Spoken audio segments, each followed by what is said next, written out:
So you're at a particular stage right now, and that stage would involve a particular worldview and the behaviors that go along with that. So the perceptions and behaviors.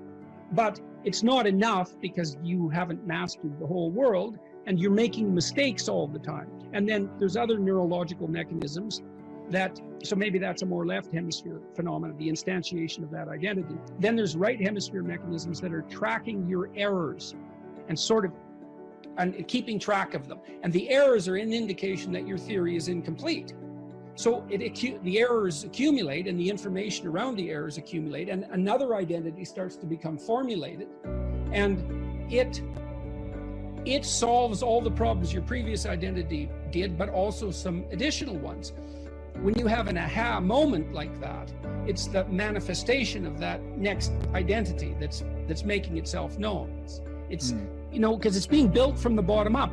It isn't explicit yet. And then you'll encounter an explicit statement. You mentioned a couple there, and they map onto that. And that's the aha. It's like, oh yes, that's what ties together these things that I've been wrestling with in the back of my mind.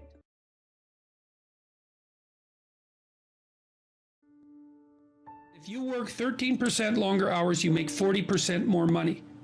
It's nonlinear. So you think, why is that? Well, imagine you had 10 employees and one of them works an extra 10%. It's not much.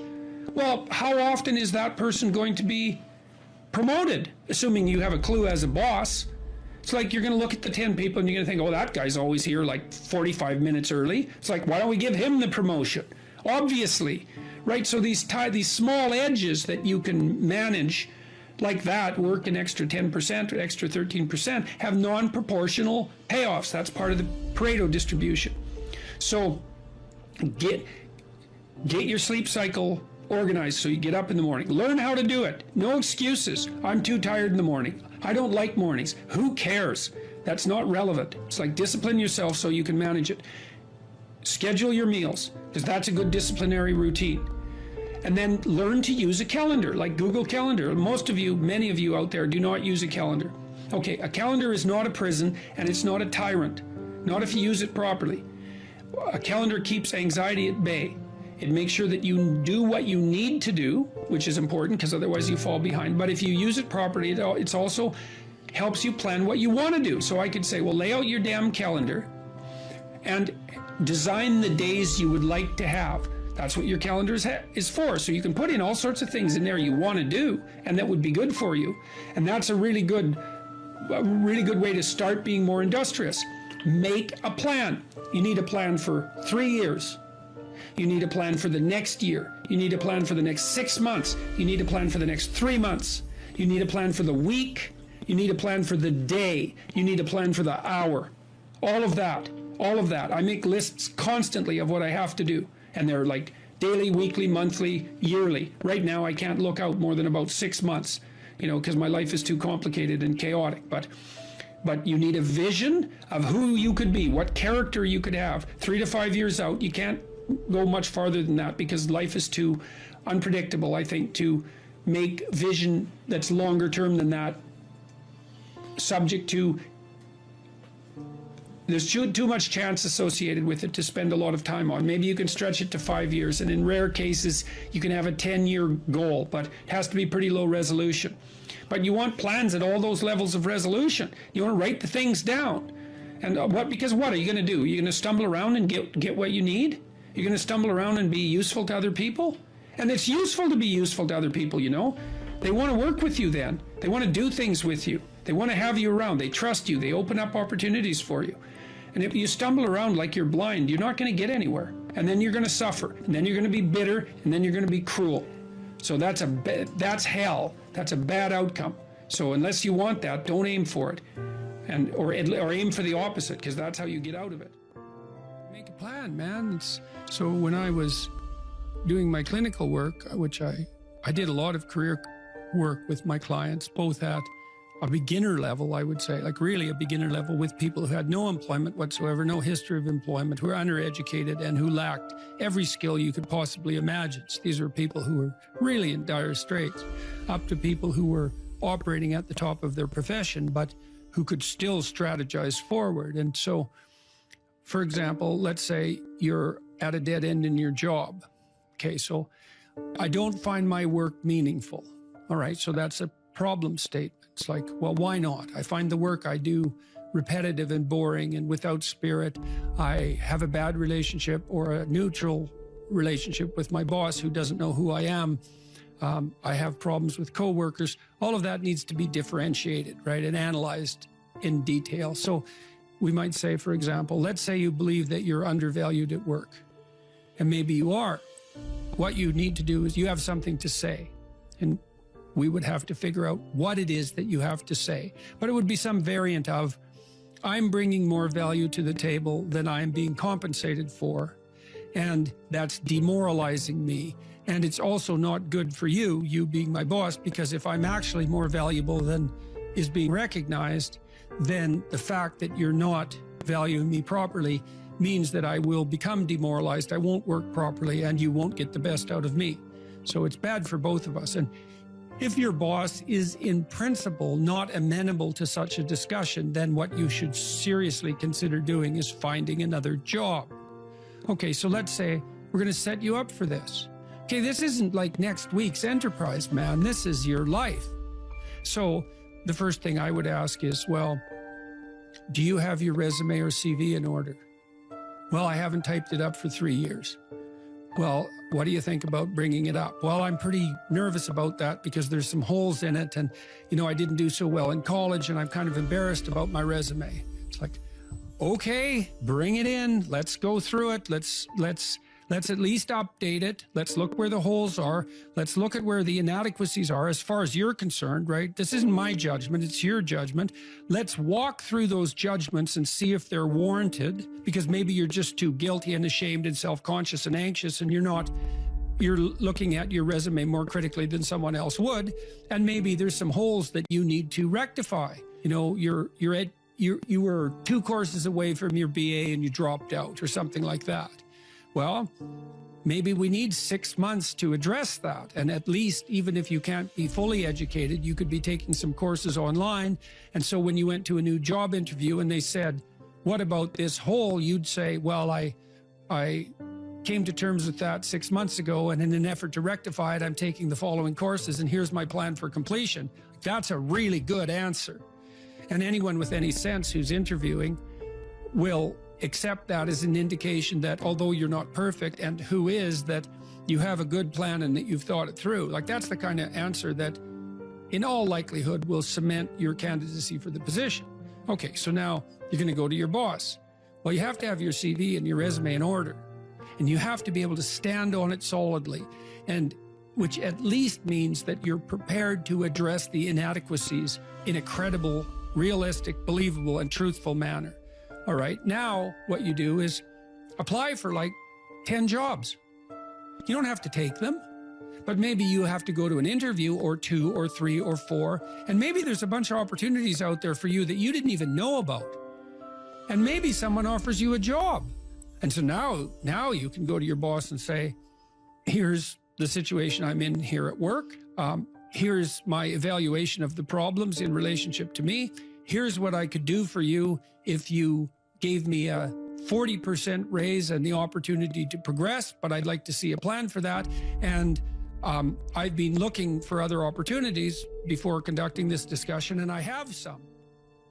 If your boss treats you with contempt at that point and doesn't listen, then perhaps he or she is a little more narcissistic than might be optimal, and it's time to find a new job. But this isn't something you do trivially. And so when you're doubtful, say you're trapped, you ask yourself, well, why am I trapped? And that's a hard question, right? Because some of it's your own inadequacy, a lot of it. And all of the part of it that you can deal with is your own inadequacy. So even if it's unfair, even if you're hemmed in for any number of reasons, inappropriate, like ethnically predicated oppression, let's say, or maybe you're in a workplace that really is sexist in some fundamental sense. Well, that's not good. It's not just, it's not fair, it's not meritorious, all of those things. And maybe you shouldn't be there. But what you can do to begin with is every bloody thing you possibly can do to put yourself in the most virtuous and powerful negotiating position possible. And you have to think like a snake in some sense. To do that, you got to get the details right. You have to be prepared to bite, and you have to have your eyes on the prize, so to speak.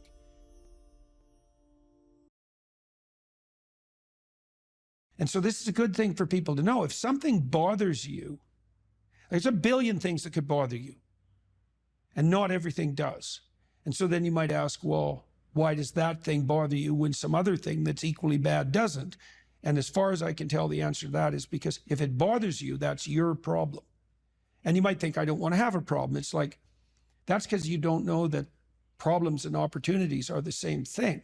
So if a problem's crying out for you, to you, then it could well be that your proper destiny is to address that problem, in which case it's an immense opportunity. And you saw that, exactly that.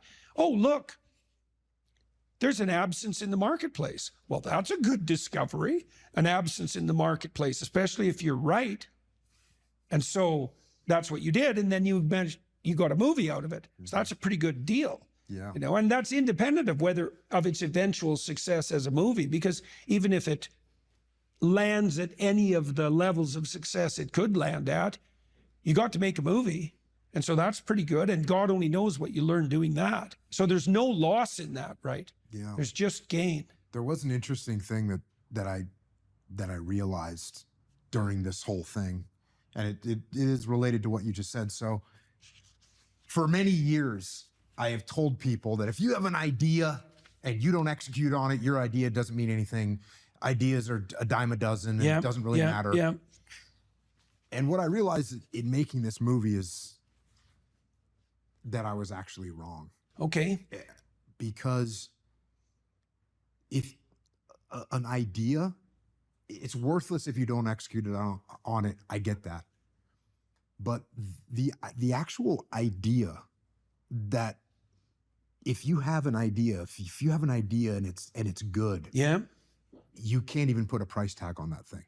And that's why when you look at Hollywood makes a bunch of what are they called? Like reruns of the same movies, right? Yeah.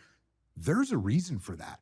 They have all this money to throw at ideas, and they just go, oh, well, you know what?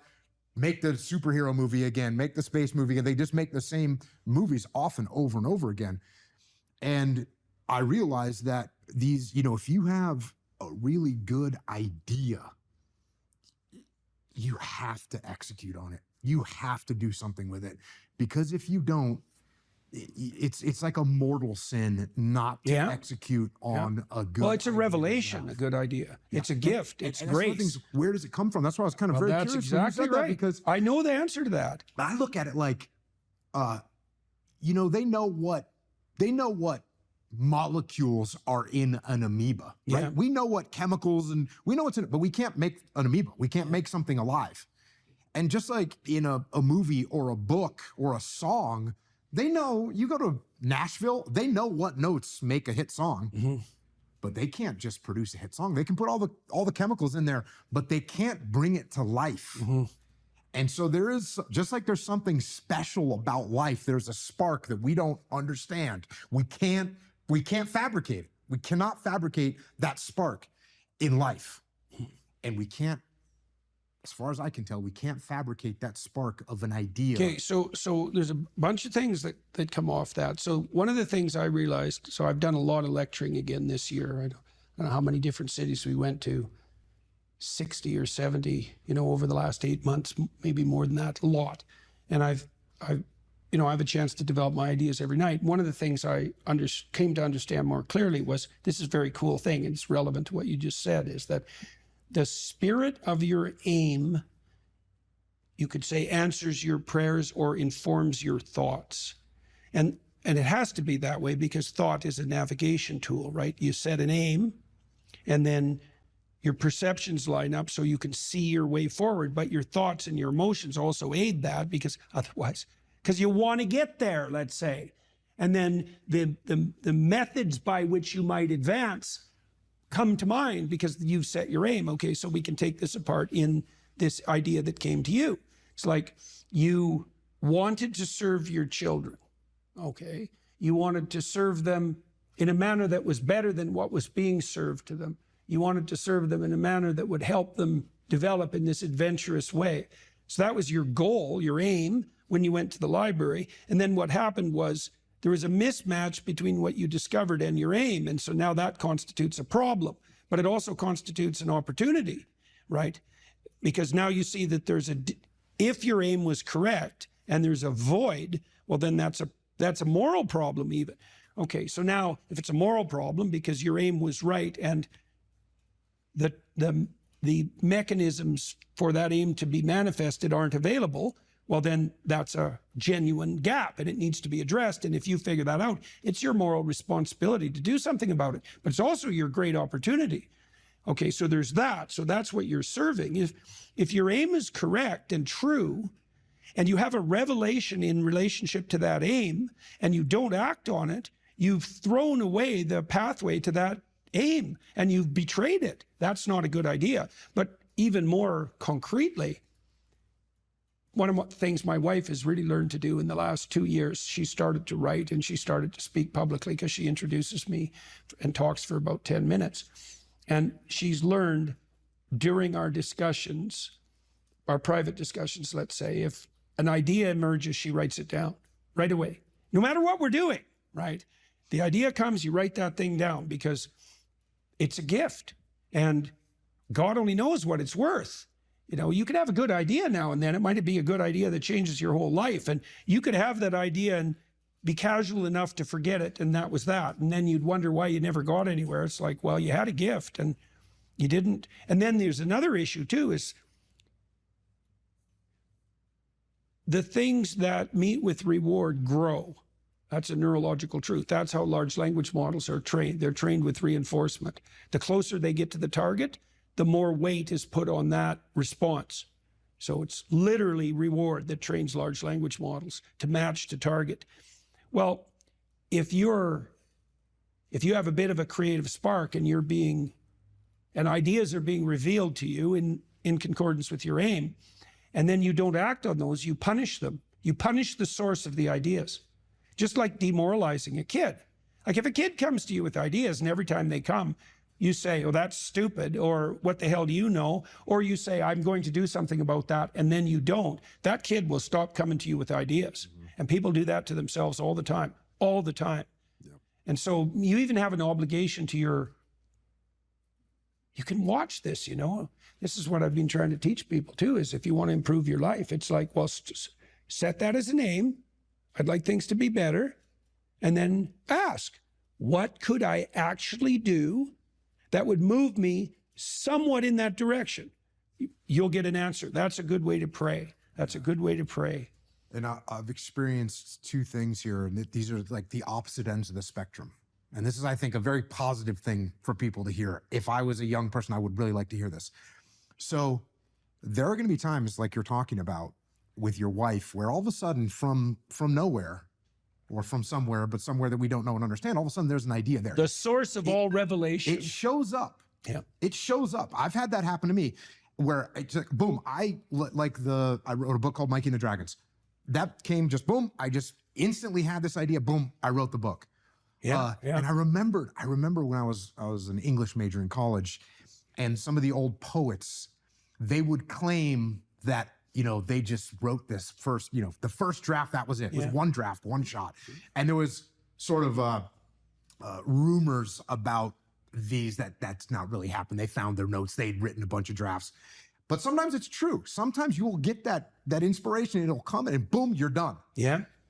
So you can sit around and wait for that. I don't recommend waiting for that, though. It may or may not come. Yeah. We can't control that. The other side of the spectrum, which I've also had this happen to me, and my silly term that I came up with for it is squeezing your brain. You have to like squeeze your brain and squeeze something out of it. And what I like is this idea, just to come full circle a little bit here. You know, I had this thing where I wanted to have lessons for my kids that they could read in a book. Yeah. And so I have that. There's my aim, what you would call an aim. Yeah. Well, I didn't immediately say, oh, okay, what I can have as a kid that's going through kind of kid problems and his uncle who's a Navy SEAL can come and stay with him for the summer and he can teach him. I didn't have that. And I definitely didn't have the nuances of like, oh, he can get bullied by this kid. And That fills in. Right. But I squeezed on my brain and thought, what would be a good, and then all of a sudden, boom, you just start, you find your path and the story will come or the idea will come. And well, that's part of that discipline striving.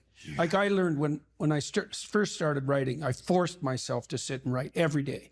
And some days I was highly productive and other days I wasn't so productive, but every day if I sat long enough, I was a little bit productive. And then I got better at being productive and much better at not delaying sitting down. That took a long time, really years to really get disciplined. I'm still learning that discipline, right? I mean, how long do you write for at a time?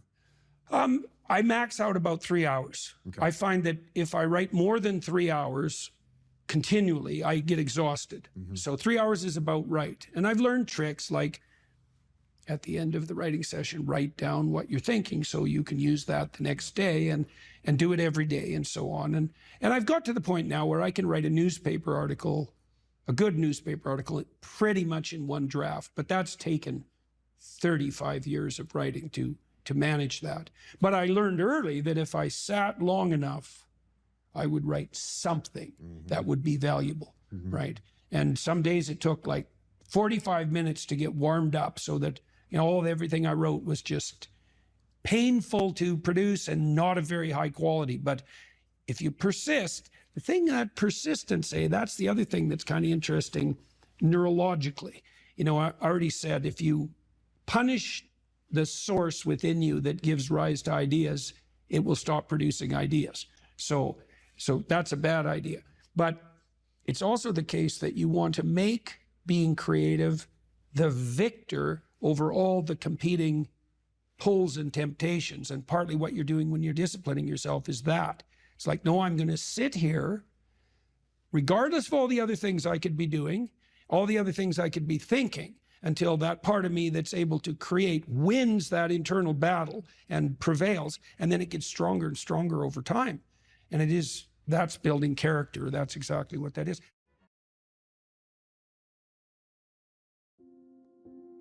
If you could have what you wanted in this moment, and I could deliver it, what would it be? How much of the mess that you see around you would vanish if the mess that you could put straight was put straight? You know perfectly well that if you put your mind to it and you make the proper sacrifices, there are things you can set straight. What advice do you have for a young man in his 20s? Make a plan. Look at what you're interested in. Get disciplined about something. Allow for the possibility that you have something important to contribute to the world, and that the world would be a lesser place without that contribution. Don't be afraid of taking on responsibility. It's where you find what sustains you in your life. You can take on too much responsibility. You have to be cautious in that regard, but that's a less common problem than not taking on enough. A lot of the things that people regard as traps are actually the means to their life.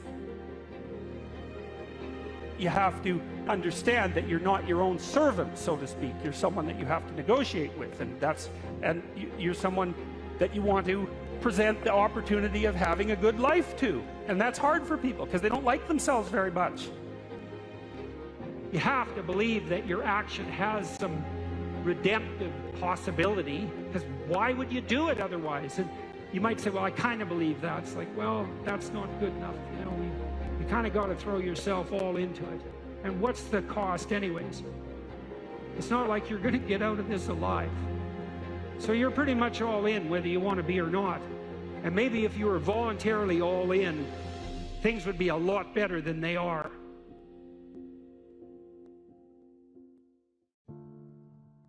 If the world isn't everything that you want it to be, maybe you're not acting the way you should.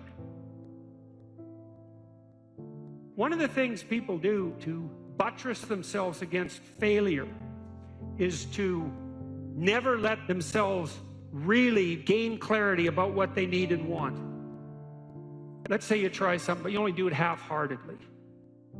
And then you fail, and you think, well, I didn't really fail because, you know, I held a bunch back in reserve, And so I didn't get what I wanted, but maybe had I been all in, I would have. And so you don't have to upbraid yourself too much for the failure. Now, it's a catastrophic way to live, to sit on the fence and to not commit, because instead of risking the possibility of failure, you engage in what's essentially the absolute certainty of failure. Because if you want something worthwhile and difficult, which you probably do if you want to have an adventure and go somewhere, then what's the chance you're going to get it if you're halfway in?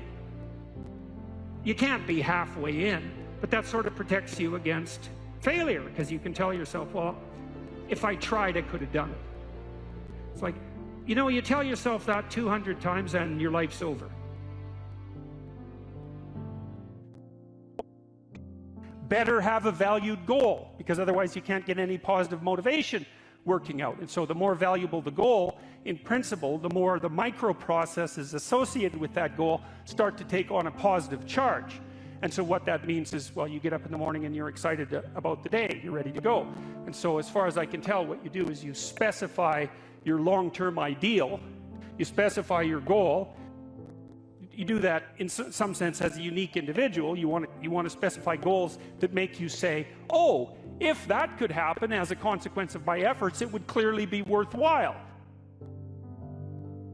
Would it really be so terrible if my life wasn't miserable? Would it be so terrible if I got what I wanted and needed, especially if I was doing that in the best possible way?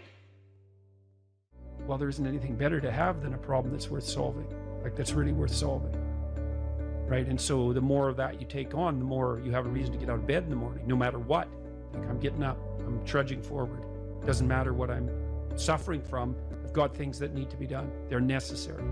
And that gives you that sense of purpose that is the antidote to bitterness. So, yeah, there's lots of reasons to, you know, because I've thought for a long time, imagine you have a choice in front of you, because you do. So here's the choice. Your life is either meaningful or meaningless. Okay, so let's go through the meaningless part first. Because you think, well, of course I don't want it to be meaningless. It's like, yeah, just hold on a second. Nothing you do matters. And so impulsive pleasure is the order of the day. No responsibility. You can do whatever you want. It's like Pleasure Island in Pinocchio, right? Or it's like Neverland in Peter Pan. You're still a kid. You can play all the time. Yeah. Impulsive pleasure and no responsibility. That's the reward for meaninglessness. Well, but then the other side is, okay, well, let's say you want your life to be meaningful. It's like, okay, then what you do matters. It actually matters, right? Make a mistake, hurts you, hurts your family, hurts the world in a deeper way than you think. And you have to be awake to that. And then you have to take it on yourself. If you concentrate solely on your career, you can get a long way in your career. And I would say that that's a strategy that a minority of men preferentially do. That's all they do. They work like 70, 80 hours a week. They go flat out on their career. They're staking everything on the small probability of exceptional status in a narrow domain. But it's hard on them. They don't have a life. It's very difficult for them to have a family. They don't know how to take any leisure activity. Like, they get very one-dimensional. Now, it may be that unidimensionality is the price you have to pay to be exceptional at one thing, right? Because if you're going to be something like a genius level mathematician and you want to do that or a scientist, say, it's like you're in your lab all the time, you're working 70 hours a week or 80 hours a week, you're smart, you're dedicated, you're unidimensional, and that's how you get to beat all the other people who are doing that. It's the only way. But the problem is you don't get a life.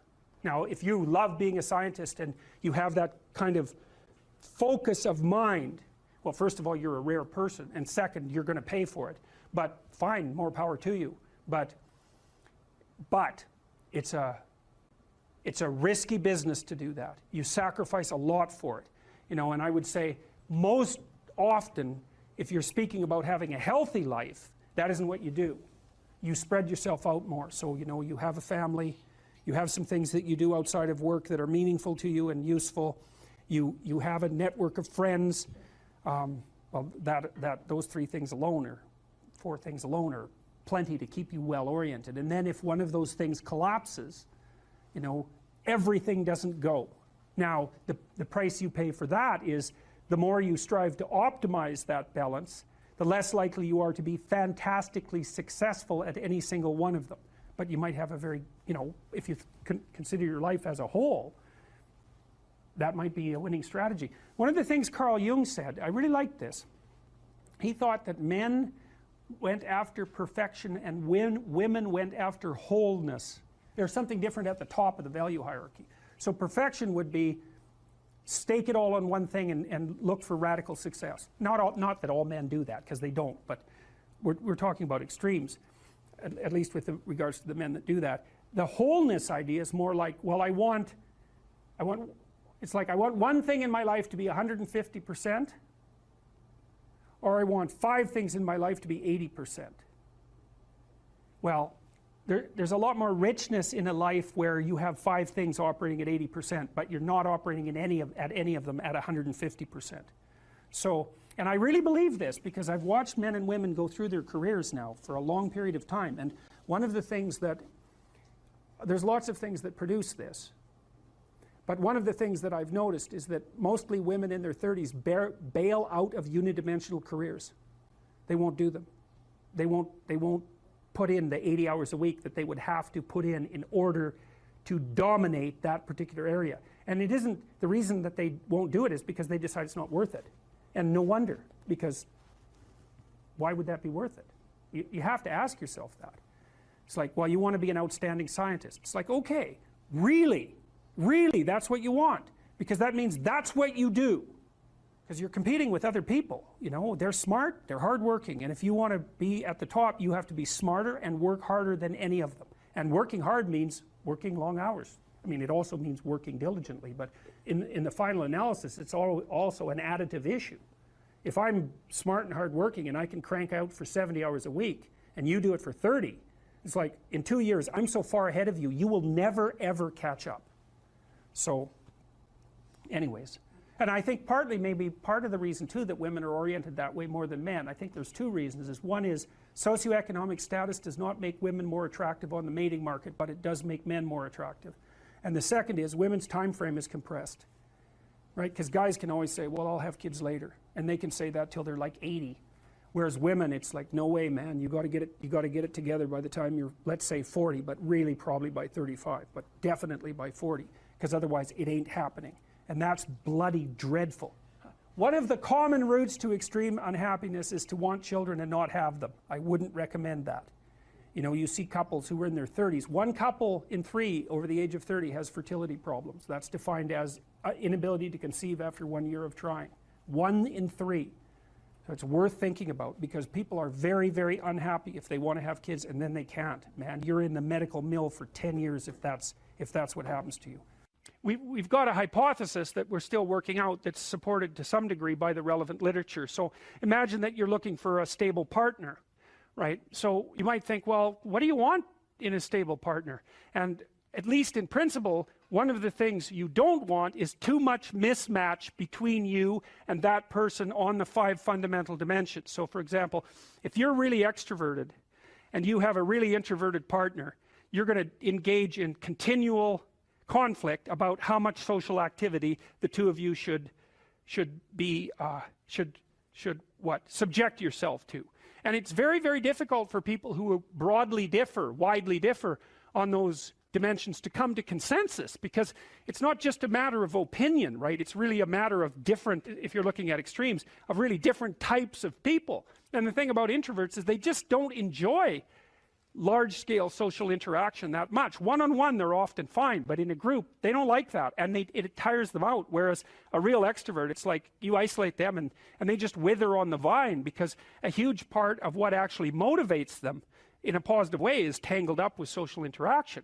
And so if you're an agreeable person and you have a particularly disagreeable partner, you're also going to run into problems, because the agreeable person will say, whatever you want, whenever, and the disagreeable person will say, well, I'd like to know what the hell you want for a change, and be much more harsh and much more demanding in the situation. And the agreeable person is going to find the disagreeable person harsh and unpleasant, and the disagreeable person is going to find the agreeable person wishy-washy and unable to stand up for themselves. And again, that's actually one of the primary sources of tension between men and women, because women tend to be higher in agreeableness than men. It's about half a standard deviation, which is quite a large difference by psychological standards. And so what that means, I probably haven't got the statistic quite right. If you have a group of men and women and you pick out random pairs, the woman is going to be more agreeable than the man 60% of the time. So that's not an overwhelming proportion, but it's reliable, and it's quite large by psychological standards. So there's the problem with agreeableness. With conscientiousness, well, if you're conscientious, you're industrious and orderly. And orderly people seem to be sensitive to disgust, which is something we'll talk about in detail later. We've had a hard time specifying exactly what makes industrious people industrious, because it's hard to come up with an animal model for that sort of thing, and there's no theoretical model. But our latest idea is that, it's not my idea, it's actually the idea of my graduate student, Christine Brophy, is that industrious people find it unpleasant and unsettling to not be doing something. So it isn't so much that If you're resentful about something, well, first of all, you should notice, I'm resentful. And that's kind of humiliating, because no one's proud of being resentful. It's a shameful emotion. Well, so then why are you resentful? Well, there's only two reasons as far as I've been able to tell. One is that you're allowing yourself to be taken advantage of, or you're being taken advantage of. Sometimes you're not allowing yourself. Sometimes you're a child being abused by their uncle. You're not allowing yourself. You can't do anything about it. You're resentful because you're being taken advantage of, or because you're immature. It's one of those two things. Figure out which it is, and then take the steps necessary to address it. Living a life without resentment is a great goal. People are often resentful if they see that responsibility has been abdicated. Why isn't that person doing their job? It's like, well, hey man, step in at your workplace, in your family. You know, and you think, well, I shouldn't have to do that extra work. Well, you shouldn't be a slave. You shouldn't allow yourself to be tyrannized. But if something bugs you because a responsibility is going unfulfilled, there's a great opportunity for you. And this is something I don't think we teach young people well. And one of the things, you may remember this, that was so striking about the tour was that I made a case fairly consistently that most people find the meaning that sustains them through the vicissitudes of life, not in happiness, but in responsibility. And that would bring everyone to a halt. It would always make the whole theater silent. It's like, oh, I never thought of that connection. Because maybe you want to avoid responsibility, and you can understand why. You can understand why. You hide from it. That is what you encounter if you go out in the world and you think, who the hell wants that? I don't want the responsibility. It's like, well, yes, you do, as it turns out. There's nothing better than responsibility. Now, you know, I say that with some caution. I think that it's hard to say. The responsibility, I've been overwhelmed by my apparent responsibility, but I think it's also kept me alive. And I mean that literally.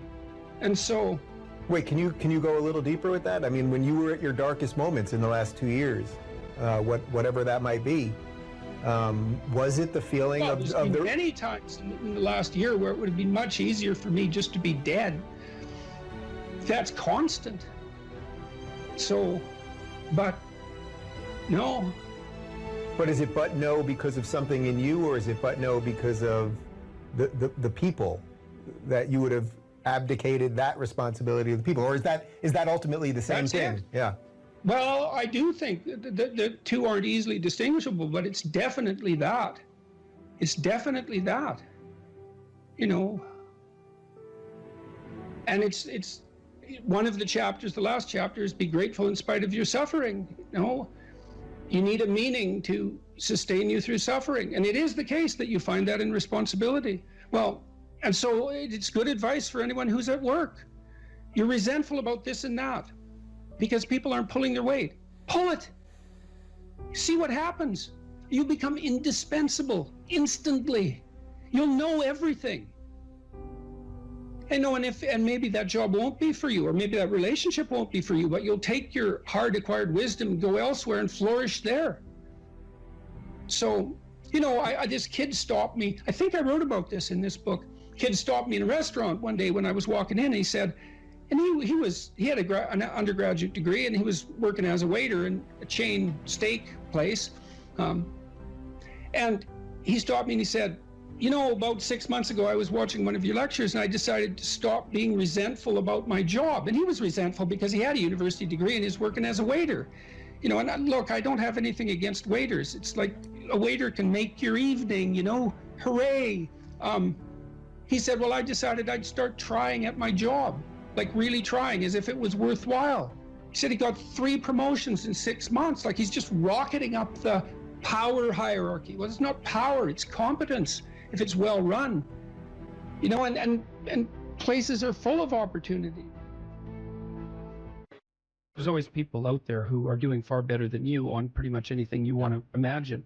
And if all you're doing is seeing yourself in their reflected light, let's say, then it's going to be pretty damn dismal. But it's not a good comparison because, well, first of all, there's danger in just comparing yourself to others, period, because they're not you. And God only knows what struggles they had to undertake to get to where they were, or what burdens they're currently carrying that you're not aware of. But you can certainly contrast yourself with yourself. And that's a lot better. It is the only way. Well, it's also the only way of really measuring anything approximating proper improvement. You can actually tell when you're a little better than you were yesterday. Right.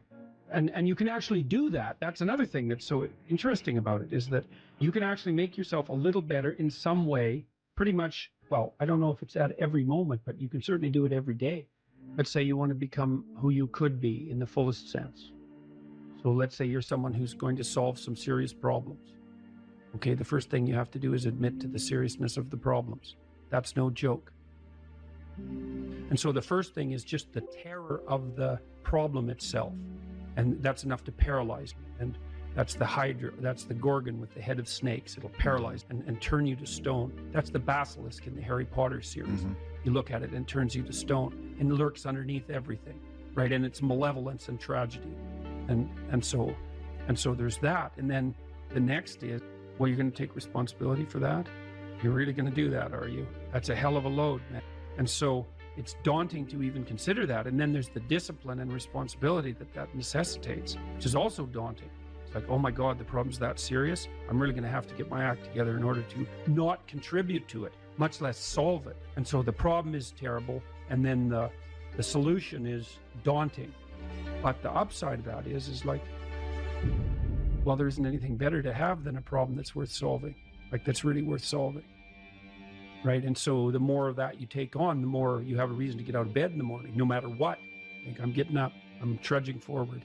Doesn't matter what I'm suffering from. I've got things that need to be done. They're necessary. And that gives you that sense of purpose that is the antidote to bitterness.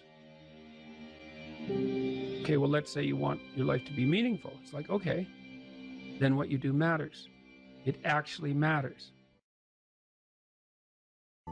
Or how starting to clean up the room changed their life. That's quite fun because it's something I always tell people to do instead of going out and protesting. Jesus, I just can't stand that. Cleaning up the room? Yeah. Meaning? Well, my sense is that if you want to change the world, you start from yourself and work outward because you build your competence that way. It's like, I don't know how you can go out and protest the structure of the entire economic system if you can't keep your room organized. Well, I made a video which was called Message to Millennials, where it was called How to Change the World Properly.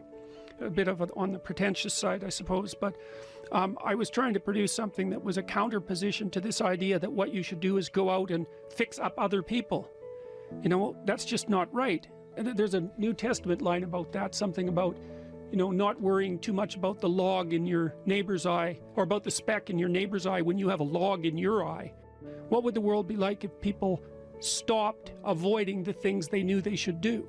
You know, because the question is, how much are we contributing to the fact that life is an existential catastrophe and a tragedy? How much is our own corruption contributing to that? That's a really worthwhile question. The things you leave undone because you're angry, you're resentful, you're lazy, you have inertia. Well, you consult your conscience and it says, well, you know, that place over there could use a little work. It's the same as working on yourself, and so you clean that up because you can. And then things are a little clearer around you.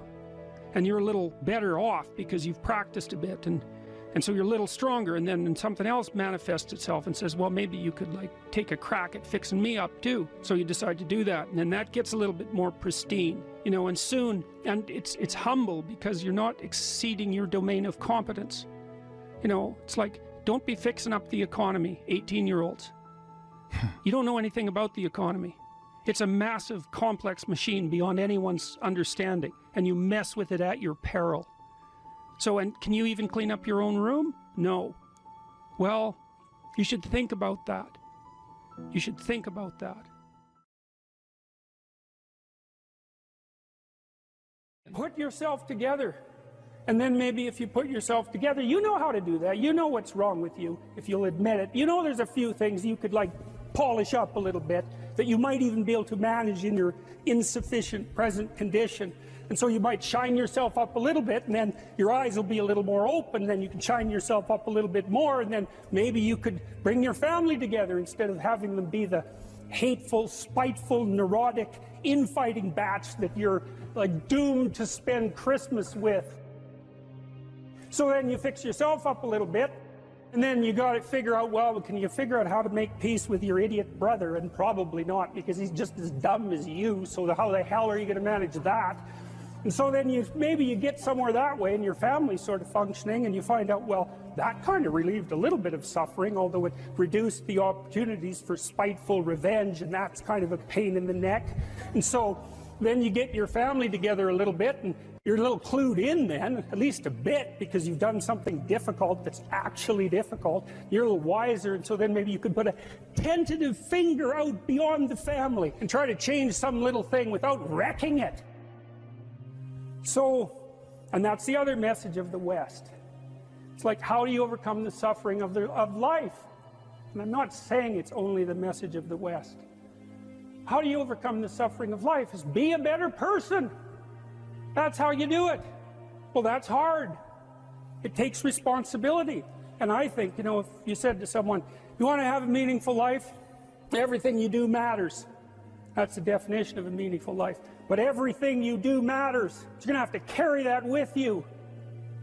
Or do you want to just forget about the whole meaning thing, and then you don't have any responsibility, because who the hell cares? And you can wander through life doing whatever you want, gratifying impulsive desires for how useful that's going to be.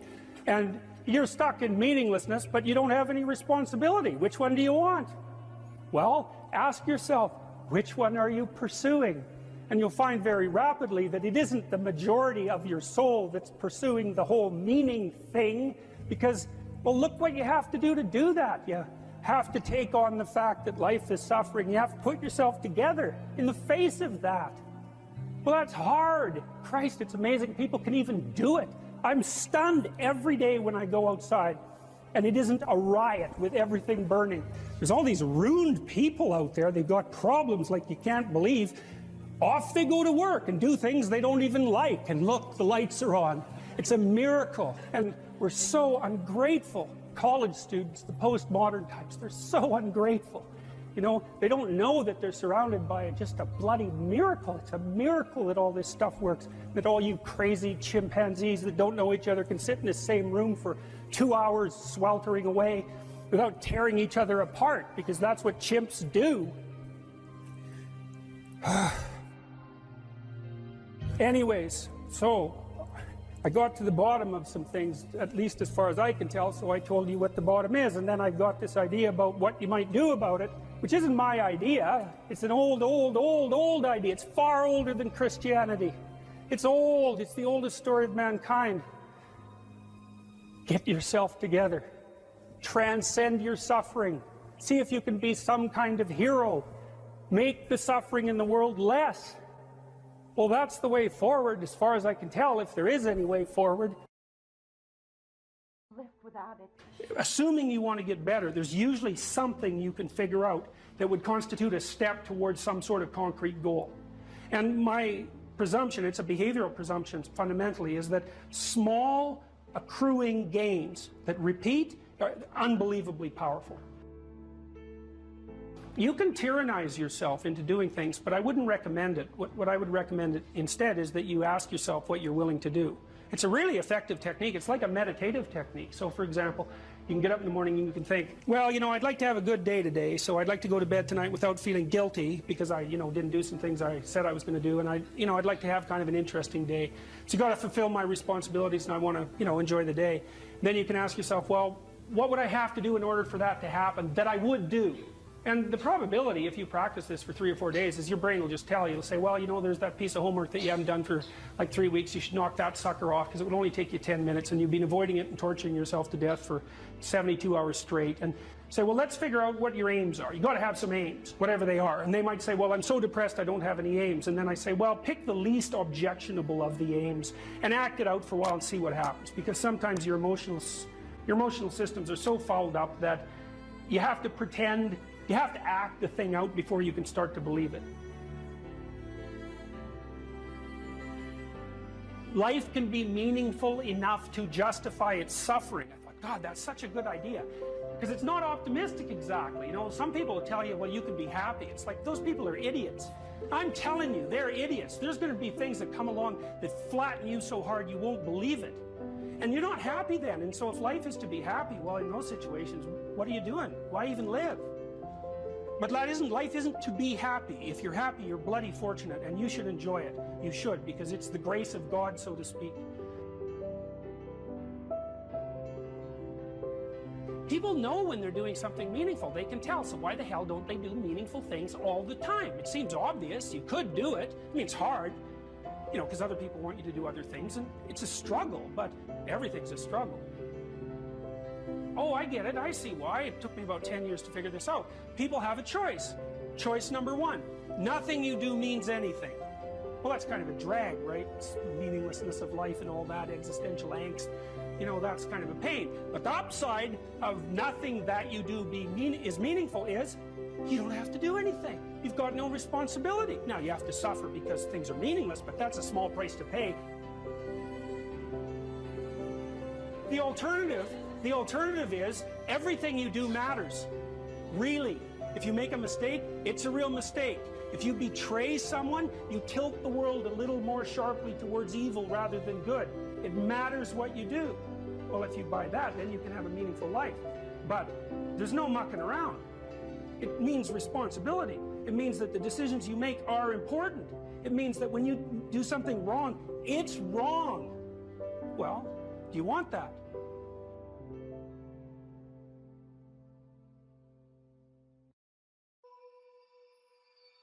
We should make a very clear distinction here that often when people are embittered and resentful and feel like they're victims, it's because really awful things have happened to them. Now, not always, but often. And so then the question is, well, if you're in a situation and something really awful is happened to you or has happened to you, then, well, why shouldn't you feel like a victim? And is there a better alternative? And part of what you were trying to lay out in this part of the book is what those better alternatives are. So part of looking for that hero is to find out from someone else's example. In your case, it was your mother, but these other sources that you described of people who were in a sort of hell in an undeniable sense, but who chose in a very real way to make it as good as it could possibly be given the circumstances. And so they had to turn to sources of power, let's say, and strength and fortitude and resilience that weren't, in some sense, obviously associated with the catastrophe. I mean, in your mother's case, it's a pretty tragic situation. She's a young mother, she has young kids, now she has breast cancer, and she fights a losing battle over a period of 5 years. That's pretty bad. And then you have to ask yourself, given that that's obviously pretty bad, how is it even possible that someone could handle that with not only grace and courage, but the kind of grace and courage that leaves their children with an immovable sense of the ability to prevail in the face of the deepest adversity? I mean, that's really something. You said here, thousands have come before you and they did just fine. So quit your complaining And it's not because you have nothing to complain about. That's not the case. It's that that's not the right approach. The fact is, and this is such an optimistic fact, as well as a judgment in some sense, the fact is that if someone else can do it, so can you. And that's something, right? If you're reading about the great heroes in history, people who are in these terrible situations, and you see someone rise to the occasion, and then you can say, well, that was a person who did that, and I'm a person, and so maybe I have that capacity too, even though I don't know how to approach it. And then some of the rest of your book, much of the rest of your book, I would say in some sense is a guide to help people figure out how they could approach that. One of the things you point out first is, well, notice who you admire. And then maybe try consciously practicing becoming like that. And you know, people are very, very, very, very tough. And it turns out that if you face things, that you can put up with a lot more than you think you can put up with, and you can do it without becoming corrupted. And she did recover quite fully, and much as a consequence of her own machinations, because she figured out what was wrong with her and then took the necessary steps to fix it, which is nothing short of a bloody miracle as far as I'm concerned. And anyways, part of the cat bit is I actually start by talking about our dog, who actually died about a year ago, but he's still alive in the book. I let people know, because dog lovers love dogs, and if you love cats, then they think you don't like dogs, and then they think they don't like you. So I also point out at the beginning of the chapter that, if you want to pet a dog on the street, that's okay too, so you don't have to get up in arms about it.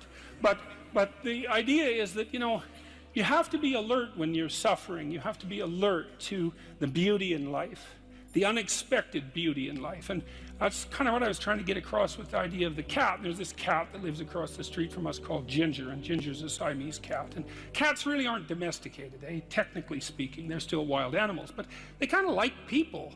God only knows why, but they do, And so Ginger will come wandering over, and our dog looks at her, but they're friends, and she rolls over on his back, and Seiko used to, nose her a bit, and then she'd kind of mosey over and let you pet her if she was feeling like it that day. And, you have to look for those that little bit of sparkling crystal in the darkness when things are bad. You have to look and see where things are still beautiful and where there's still something that's sustaining. And, you narrow your time frame and you be grateful for what you have, and that can get you through some very dark times, and maybe even successfully if you're lucky. But even if unsuccessfully, then maybe it's only tragic and not absolute hell. And you can do that, in the worst situation. You can make it only tragic and not hell. And there's a big gap between tragedy and hell. There's nothing worse at a deathbed than to see the people there fighting. The death is bad enough, but you can take that, as terrible as it is, and make it into something that's absolutely unbearable. And maybe I think, and this is sort of what I closed the book with, this idea is that if we didn't all attempt to make terrible things even worse than they are, then maybe we could tolerate the terrible things that we have to put up with in order to exist, and maybe we could make the world into a better place, and it's what we should be doing and what we could be doing, because we don't have anything better to do. And that's what the book is about, and that's the end of 12 Rules for Life. I don't have any aims, and then I say, well, pick the least objectionable of the aims and act it out for a while and see what happens, because sometimes your emotional systems are so fouled up that you have to pretend, you have to act the thing out before you can start to believe it. Life can be meaningful enough to justify its suffering. I thought, God, that's such a good idea. Because it's not optimistic exactly. Some people will tell you, well, you can be happy. It's like, those people are idiots. I'm telling you, they're idiots. There's going to be things that come along that flatten you so hard you won't believe it. And you're not happy then. And so if life is to be happy, well, in those situations, what are you doing? Why even live? But life isn't to be happy. If you're happy, you're bloody fortunate, and you should enjoy it. You should, because it's the grace of God, so to speak. People People know when they're doing something meaningful. They can tell. So why the hell don't they do meaningful things all the time? It seems obvious. You could do it. I mean, it's hard, you know, because other people want you to do other things, and it's a struggle, but everything's a struggle. Oh, I get it. I see why. It took me about 10 years to figure this out. People have a choice. Choice number one. Nothing you do means anything. Well, that's kind of a drag, right? It's meaninglessness of life and all that, existential angst. You know, that's kind of a pain. But the upside of nothing that you do is meaningful is you don't have to do anything. You've got no responsibility. Now, you have to suffer because things are meaningless, but that's a small price to pay. The alternative is everything you do matters. Really. If you make a mistake, it's a real mistake. If you betray someone, you tilt the world a little more sharply towards evil rather than good. It matters what you do. Well, if you buy that, then you can have a meaningful life. But there's no mucking around. It means responsibility. It means that the decisions you make are important. It means that when you do something wrong, it's wrong. Well, do you want that?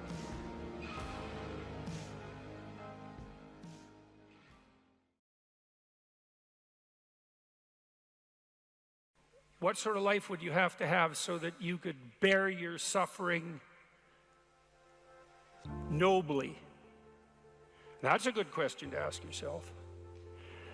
Now, and so we had people just write for 15 minutes. If you could have what you wanted, needed, what might that look like? And there's an instruction there too, is do it badly. Because what the hell do you know? And besides, your vision's going to change as you progress through your life. And so you're not going to get it done perfectly, but that's okay. Get it down. Get a rough first draft down, right? A rough approximation of who you could be if you got your act together.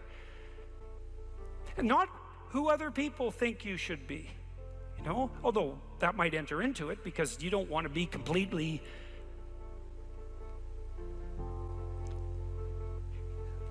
You can't be who you are properly and ignore the fact that you're embedded in a social context. And so you have to take the fact that there are other people into account. And it doesn't mean be who your parents think you should be either, even though that's another source of information that you might want to consider. It's a deeper question. It's like, what would actually motivate you? And you might think, well, I could never have that. It's like, that's not the question that's being addressed here. Although I would say, there's no sense floating off into some kind of impossible juvenile fantasy. And we're making an assumption that you're taking the question seriously and that you're going to remain within the bounds of what you regard as sanely reasonable.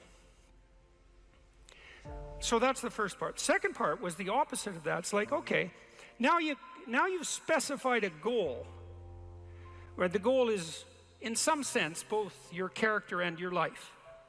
And you've specified that rather vaguely. You only had 15 minutes to write about it.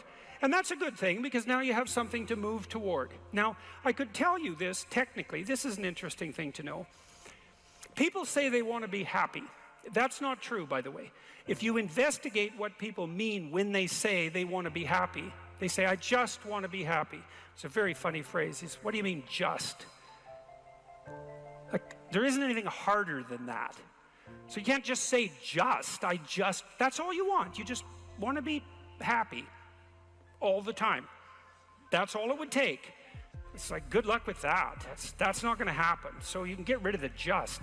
And then, I want to be happy. Well, maybe. Actually, what people really mean when they say that is they don't want to suffer and be miserable. So really what they mean is they don't want to experience excess negative emotion.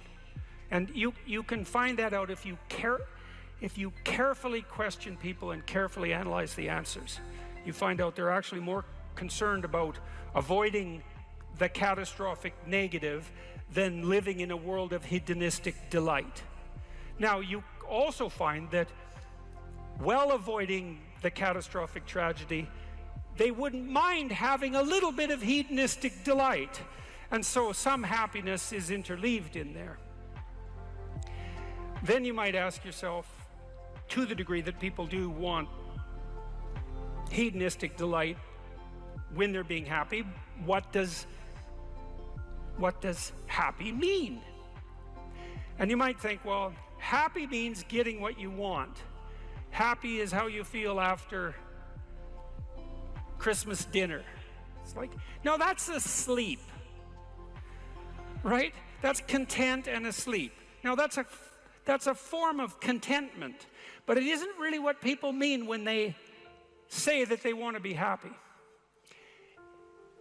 The happiness that people refer to when they talk about happiness has more to do with enthusiasm.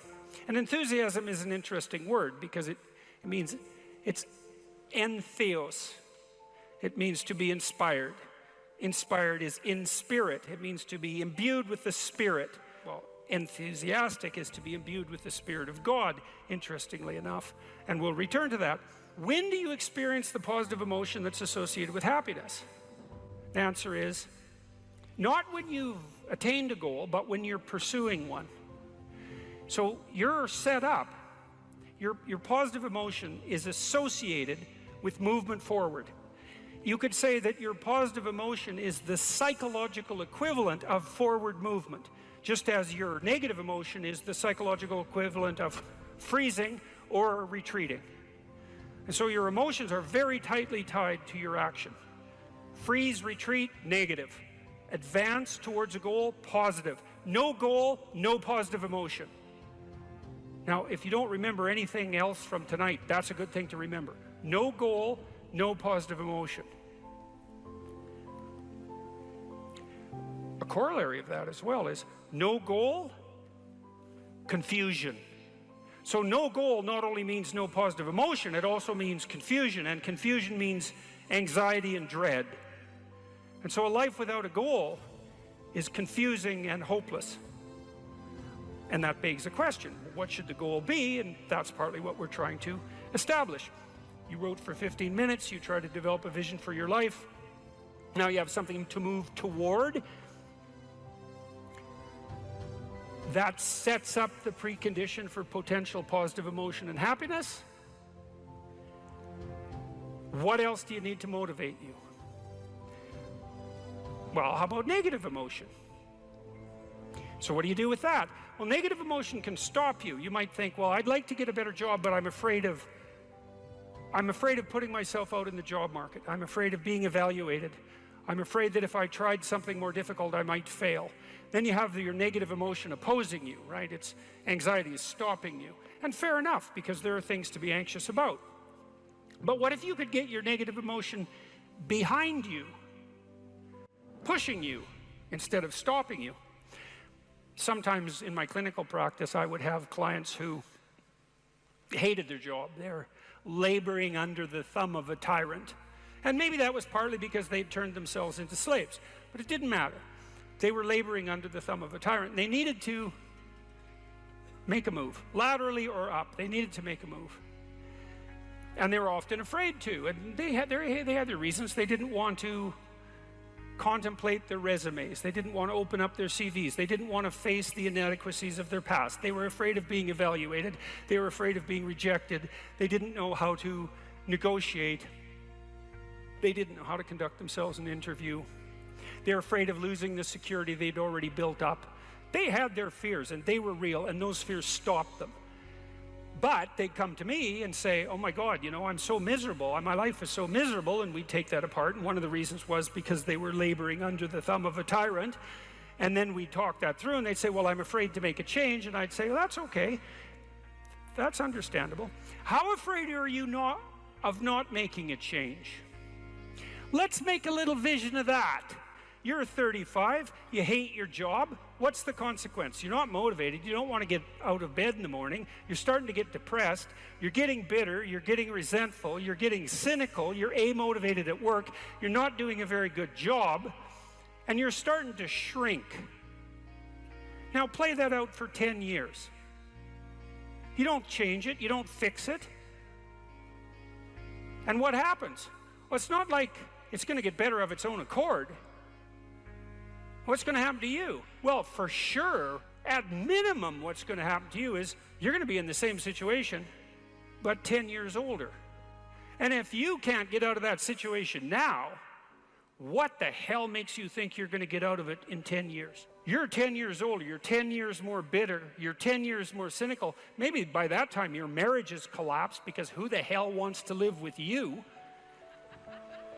You're even more of a slave than you were because you've labored another 10 years under the thumb of the tyrant and stepped backwards every time you were asked to, so you got smaller and smaller as the tyrant got bigger and bigger. It's like, think about that, and that means imagine it. Imagine that, okay? Now that's the situation. You're stuck where you are, but it's 10 years from now. And when I say think of that, I mean imagine that. It's like really play it out. It's like, you know how miserable you are now? You're afraid of making the necessary changes, but you know how miserable you are now. Just imagine how miserable you could be in 10 years. And in all likelihood, what you'll find is that you're way more afraid of that than you are of whatever's stopping you in the present. It's really useful to know what your own particular brand of hell might be. And so one of the things we do in this writing exercise is have people do the reverse. Like, okay, so imagine now, 5 years from now, you've let whatever temptations you're particularly susceptible to have the upper hand. And they've augured you into the ground.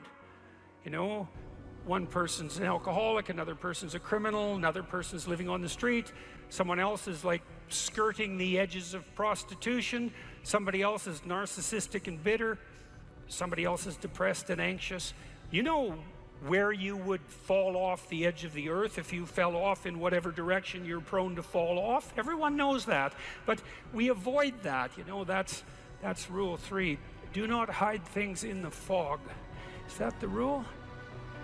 Do not hide unwanted things in the fog. Yeah, well, we often won't allow ourselves to imagine the catastrophe that we're pursuing, let's say through inaction. That's a good thing to fix. So now you say, well, you think for 15 minutes, that's not very long, but who you could be and what you could have if you could have what you wanted, if you were who you could be.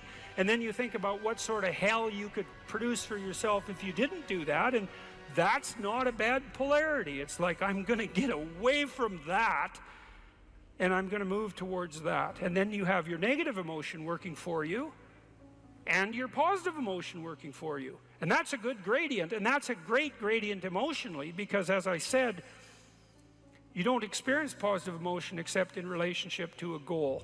And if you got a nice gradient on your goal pursuit, then that's going to increase the degree to which you feel positive emotion. And positive emotion, by the way, isn't just about being happy. That's the most trivial part of it in some sense. Positive emotion allows you to focus. It's the soul of concentration. It's the essence of enthusiastic motivation. When you say, I really want to do that, that statement is predicated on the existence of positive emotion. It's the fact that the goal beckons to you that makes you say, I want to do that. And you know how much easier it is to do something you want to do than to do something you don't want to do. And that ease is actually a consequence of the activation of the system that governs positive emotion. And you might ask yourself, well, how powerful a system is that? And I would say, well, almost all of the drugs of abuse that people are most prone to abusing are abused because they activate the positive emotion system. So cocaine, methamphetamine, heroin is also a painkiller, but it has a psychomotor stimulant element. That's the technical term for the pharmacological effect of pharmacological agents on the positive emotion system. Psychomotor stimulation. Psychomotor because it's associated with movement forward. And cocaine is such a powerful drug because it makes you feel like you're doing something worthwhile. That's the system it hyperactivates. And so it's a primary system of motivation. It's as old as forward movement itself. It's a cardinal source of meaning. And it only manifests itself in relationship to a goal. There's this old story in King Arthur where the knights go off to look for the Holy Grail, which is either the cup that Christ drank out of at the Last Supper or the cup into which the blood that gushed from his side was poured when he was crucified. The stories vary, but it's basically a holy object, like the phoenix in some sense, that's a representation of transformation. So it's an ideal, and so King Arthur's knights, who sit at a round table because they're all roughly equal, go off to find the most valuable thing, and where do you look for the most valuable thing when you don't know where it is? Well, each of the knights looks at the forest surrounding the castle and enters the forest at the point that looks darkest to him. And that's a good thing to understand, because the gateway to wisdom and the gateway to the development of personality, which is exactly the same thing, is precisely through the portal that you do not want to climb through. And the reason for that's actually quite technical. This is a Jungian presupposition too, is that, well, there's a bunch of things about you that are underdeveloped, and a lot of those things are because there's things you've avoided looking at because you don't want to look at them, and there's parts of you you've avoided developing because it's hard for you to develop those parts. And so it's by virtual necessity that what you need is where you don't want to look, because that's where you've kept it. And so, and that's why there's, you know, an idiosyncratic element of it for everyone. Your particular place of enlightenment and terror is not going to be the same as yours, except that they're both places of enlightenment and terror. So they're equivalent at one level of analysis and different at another. So anyways, back to fiction and what it does. It distills truth, and it produces characters that are composites. And the more they become composites, the more they approximate a mythological character. And so they become more and more universally true and more approximating religious deities. But the problem with that is they become more and more distant from individual experience. And so with literature, there's this very tight line where you need to make the character more than merely human, but not so much of a god that, you know, one of the things that happened to Superman in the 1980s, Superman started out, he's got a heavenly set of parents, by the way, and an earthly set of parents, and he's an orphan like Harry Potter. Very common theme is that when Superman first emerged, he could only jump over buildings, you know, and maybe he could stop a locomotive. But by the time the 1980s rolled around, like, he could juggle planets and, you know, swallow hydrogen bombs, and, you know, he could do anything. Well, people stopped buying the Superman comics because how interesting is that? It's like something horrible happens and Superman deals with it.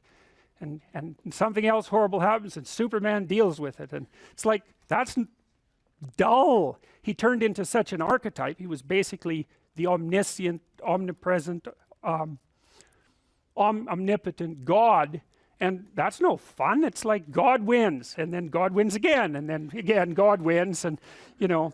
So then they had to weaken him in different ways with kryptonite, you know. So green kryptonite kind of made him sick, and red kryptonite, I think, kind of mutated him, if I remember correctly. And anyways, they had to introduce flaws into his character so that there could be some damn plot. And that's something to think about, you know. There's a deep existential lesson in that your being is limited and flawed and fragile. You're like the genie, which is genius in the little tiny lamp, you know, this immense potential, but constrained in this tiny little living space, as Robin Williams said when he played the genie in Aladdin. But the fact that you have limitations means that the plot of your life is the overcoming of those limitations, and that if you didn't have limitations, well, there wouldn't be a plot, and maybe there would be no life. And so that's part of the reason why perhaps you have to accept the fact that you're flawed and insufficient, and live with it and consider it a precondition for being. It's at least a reasonable idea. So anyways, one of the main characters is the country, the known, the explored territory. We went over that a bit, and it always has two elements. I mean, your country is your greatest friend and your worst enemy, you know, because it squashes you into conformity and demands that you act in a certain manner, and reduces your individuality to that element that's tolerated by everyone else, and it constrains your potential in a single direction. And so it's really tyrannical, but at the same time it provides you with a place to be, and all of the benefits that have accrued as a result of the actions of your ancestors and all the other people that you're associated with. So there's the good tyrant, or the bad tyrant, and the good king, and those are archetypal figures, and that's because they're always true, and they're always true simultaneously, you know, which is partly why I object to the notion of the patriarchy, because it's a it's the what do you call that? It's the apprehension of a mythological trope, which is that of the evil tyrant, without any appreciation for the fact that the archetype actually has two parts, and the other part is the wise king. And you know, you can tell an evil tyrant story about culture, no problem, but it's one-sided, and that's very dangerous, because you don't want to forget all the good things that you have while you're criticizing all the ways that things are in error. That's a lack of gratitude, and it's a lack of wisdom, and it's founded in resentment, and it's very dangerous, both personally and socially. I told you that Captain Hook is a tyrant because he's got this crocodile chasing him, and the crocodile has a clock in its stomach, and that's death. It's like, obviously, right? Tick, tick, tick, tick. And it's a crocodile, and it's under the water, and it's already got a taste of him, so he's being chased around by death, and that makes him terrified and resentful and cruel and bitter, and so he's a tyrant.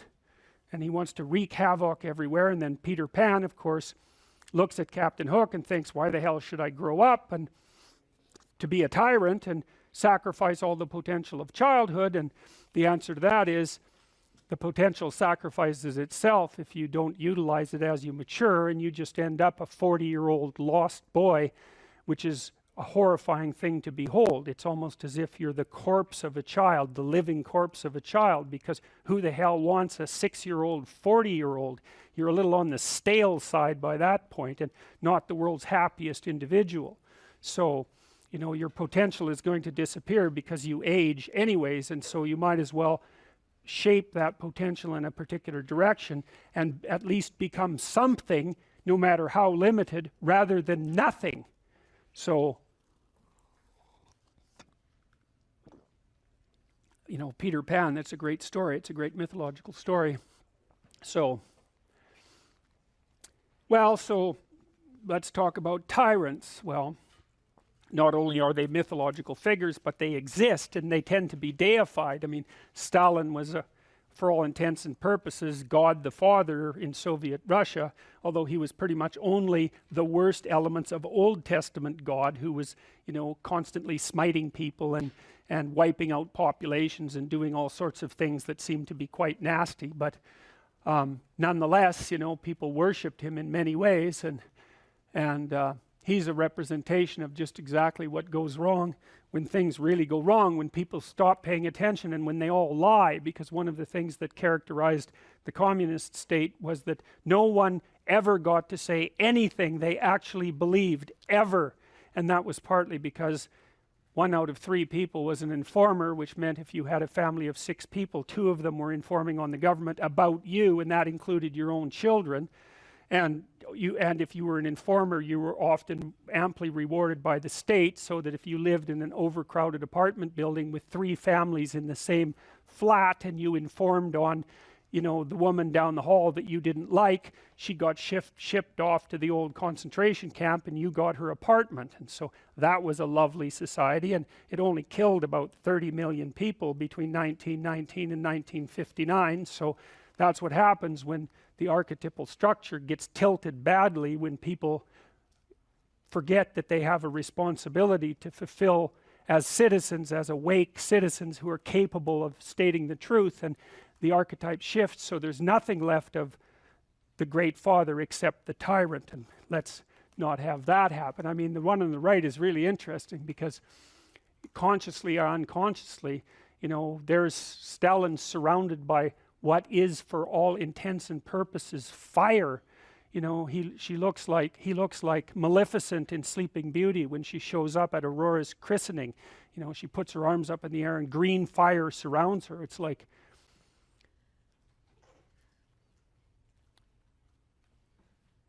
It's like he's surrounded by fire and there's Lenin above him who's like king of the fiery realm, and that's for sure. So I mean, all the terrors that happened in the Soviet Union didn't start under Stalin, they started under Lenin, and Stalin was definitely Lenin's legitimate son, let's put it that way. Let's say you want to become who you could be in the fullest sense. So let's say you're someone who's going to solve some serious problems. Okay, the first thing you have to do is admit to the seriousness of the problems. That's no joke. And so the first thing is just the terror of the problem itself. And that's enough to paralyze you, right? And that's the Hydra, that's the Gorgon with the head of snakes. It'll paralyze you and turn you to stone. That's the basilisk in the Harry Potter series. You look at it and it turns you to stone and lurks underneath everything, right? And it's malevolence and tragedy. And so there's that. And then the next is, well, you're going to take responsibility for that? You're really going to do that, are you? That's a hell of a load, man. And so it's daunting to even consider that. And then there's the discipline and responsibility that necessitates, which is also daunting. It's like, oh my God, the problem's that serious. I'm really going to have to get my act together in order to not contribute to it, much less solve it. And so the problem is terrible. And then the solution is daunting. But the upside of that is like, well, there isn't anything better to have than a problem that's worth solving, like that's really worth solving, right? And so the more of that you take on, the more you have a reason to get out of bed in the morning, no matter what. Like, I'm getting up, I'm trudging forward. Doesn't matter what I'm suffering from. I've got things that need to be done. They're necessary. And that gives you that sense of purpose that is the antidote to bitterness. Okay, well, let's say you want your life to be meaningful. It's like, okay, then what you do matters. It actually matters. Or how starting to clean up the room changed their life. That's quite fun because it's something I always tell people to do instead of going out and protesting. Jesus, I just can't stand that. Cleaning up the room? Yeah. Meaning? Well, my sense is that if you want to change the world, you start from yourself and work outward because you build your competence that way. It's like, I don't know how you can go out and protest the structure of the entire economic system if you can't keep your room organized. Well, I made a video call, which was called Message to Millennials, where it was called How to Change the World Properly. A bit of it on the pretentious side, I suppose, but I was trying to produce something that was a counterposition to this idea that what you should do is go out and fix up other people. You know, that's just not right. And there's a New Testament line about that, something about, you know, not worrying too much about the log in your neighbor's eye, or about the speck in your neighbor's eye when you have a log in your eye. What would the world be like if people stopped avoiding the things they knew they should do? You know, because the question is, how much are we contributing to the fact that life is an existential catastrophe and a tragedy? How much is our own corruption contributing to that? That's a really worthwhile question. The things you leave undone because you're angry, you're resentful, you're lazy, you have inertia. Well, you consult your conscience and it says, well, you know, that place over there could use a little work. It's the same as working on yourself, and so you clean that up because you can, and then things are a little clearer around you, and you're a little better off because you've practiced a bit, and so you're a little stronger, and then something else manifests itself and says, well, maybe you could like take a crack at fixing me up too. So you decide to do that, and then that gets a little bit more pristine, you know, and soon, and it's humble because you're not exceeding your domain of competence. You know, it's like, don't be fixing up the economy, 18-year-olds. You don't know anything about the economy. It's a massive, complex machine beyond anyone's understanding, and you mess with it at your peril. So, and can you even clean up your own room? No. Well, you should think about that. You should think about that. What could you do to improve yourself? Well, let's step one step backwards. The first question might be, why should you even bother improving yourself? And I think the answer to that is something like, so you don't suffer any more stupidly than you have to. And maybe so others don't have to either. It's something like that. You know, like there's a real injunction at the bottom of it. It's not some casual self-help doctrine. It's that if you don't organize yourself properly, you'll pay for it, and in a big way, and so will the people around you. Now, and you could say, well, I don't care about that, but that's actually not true. You actually do care about that, because if you're in pain, you will care about it. And so you do care about it, even if it's just that negative way, you know.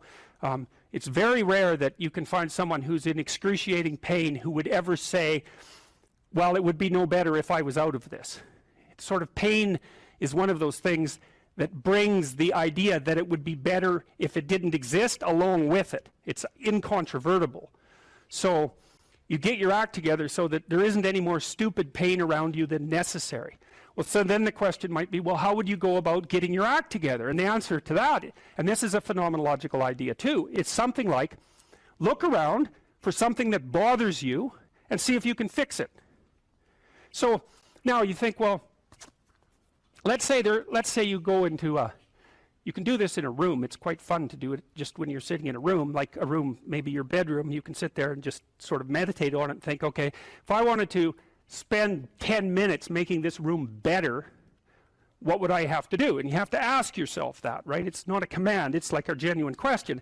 And things will pop out in the room that you know, like there's a stack of papers over there that's kind of bugging you, and you know that maybe little order there would be a good thing, and you know there's some rubbish behind your computer monitor that you haven't attended to for like 6 months, and the room would be slightly better if it was a little less dusty and the cables weren't all tangled up the same way. And like if you allow yourself just to consider the expanse in which you exist at that moment, there'll be all sorts of things that'll pop out in it that you could just fix. And you know, I might say, well, if you were coming to see me for psychotherapy, the easiest thing for us to do first would just be to get you to organize your room. You think, well, is that psychotherapy? And the answer is, well, it depends on how you conceive the limits of your being. And I would say, start where you can start. You know, if something announces itself to you, which is a strange way of thinking about it, as in need of repair, that you could repair, then, hey, fix it. You fix 100 things like that, your life will be a lot different. You know, I often tell people too, fix the things you repeat every day, because people tend to think of those as trivial, right? You get up, you brush your teeth, you have your breakfast, you know, you have your routines that you go through every day. Well, those probably constitute 50% of your life. And people think, well, they're mundane, I don't need to pay attention to them. It's like, no, that's exactly wrong. The things you do every day, those are the most important things you do. Hands down. All you have to do is do the arithmetic. You figure it out right away. So 100 adjustments to your broader domain of being, and there's a lot less rubbish around, and a lot fewer traps for you to step into. And so that's in keeping with Jung's idea about erasing once you've got your mind and your emotions together, and once you're acting that out, then you can extend what you're willing to consider yourself and start fixing up the things that are part of your broader extent. Now, sometimes you don't know how to do that. So you might say, imagine you're walking down Bloor Street and there's this guy who's like alcoholic and schizophrenic and has been on the streets for 10 years. He sort of stumbles towards you and, you know, incoherently mutters something. That's a problem. And it would be good if you could fix it, but you haven't got a clue about how to fix that. You just walk around that and go find something that you could fix, because if you muck about in that, not only is it unlikely that you'll help that person, it's very likely that you'll get hurt yourself. So, you know, just because while you're experiencing things announce themselves as in need of repair doesn't mean that it's you right then and there that should repair them. You have to have some humility. You know, you don't walk up to a helicopter that isn't working and just start tinkering away with it. You have to stay within your domain of competence. But most of the time, if people look at their lives, you know, it's a very interesting thing to do. I like the idea of the room, because you can do that at the drop of a hat. You know, you go back to where you live and sit down and think, okay, I'm going to make this place better for half an hour. What should I do? And you have to ask. And things will just pop up like mad. And it's partly because your mind is a very strange thing. As soon as you give it a name, a genuine aim, it'll reconfigure the world in keeping with that aim. That's actually how you see to begin with. And so if you set it a task, especially, you have to be genuine about it, which is why you have to bring your thoughts and emotions together, and then you have to get them in your body so you're acting consistently. You have to be genuine about the aim, but once you aim, the world will reconfigure itself around that aim, which is very strange. And it's technically true. You know, the best example of that, you have all seen this video where you watch the basketballs being tossed back and forth between members of the white team versus the black team, and while you're doing that, a gorilla walks up into the middle of the video and you don't see it. It's like, you know, if you thought about that experiment for about 5 years, that would be about the right amount of time to spend thinking about it, because what it shows you is that you see what you aim at. And that, man, if you can get one thing through your head as a consequence of even being in university, that would be a good one. You see what you aim at. And so, because one inference you might draw from that is, be careful what you aim at, right? What you aim at determines the way the world manifests itself to you. And so if the world is manifesting itself in a very negative way, one thing to ask is, are you aiming at the right thing? Now, you know, I'm not trying to reduce everybody's problems to an improper aim. People get cut off at the knees for all sorts of reasons. You know, they get sick, they have accidents. There's a random element to being, that's for sure. And so you don't want to take anything, even that particular phrase, too far. You want to bind it with the fact that random things do happen to people, but it's still a great thing to ask. What happens to you as you stroll merrily on your way through life? Well, what happens is that as you're moving from point A to point B, you encounter things. And people think that what they encounter are objects, but that's not the case. First of all, most of the things that you encounter, many of the things, are actually other people, and they're not objects. They're too damn complex. And even apart from the social world, the things that you encounter aren't objects. They seem to be something more like tools or obstacles. And I don't mean that we see objects and turn them into tools or obstacles. I mean that we see tools and obstacles, because what happens is that when you array yourself towards a goal, then the world transforms itself into things that get in the way of that goal, and three things. Things that get in the way of the goal, those are things you don't like. Things that facilitate your movement towards the goal, those are things that you like. And irrelevant things. And mostly you want irrelevant things, because there's just too damn many things. So the category of irrelevant is one you really like. So most of everything is irrelevant if you have a good plan. A few things are good because they move you forward, and some other things are not so good. You want to go around the not so good things if you can manage them, unless you like to run head forth into like brick walls, which is not particularly, it's a learning experience, but I wouldn't repeat it too many times.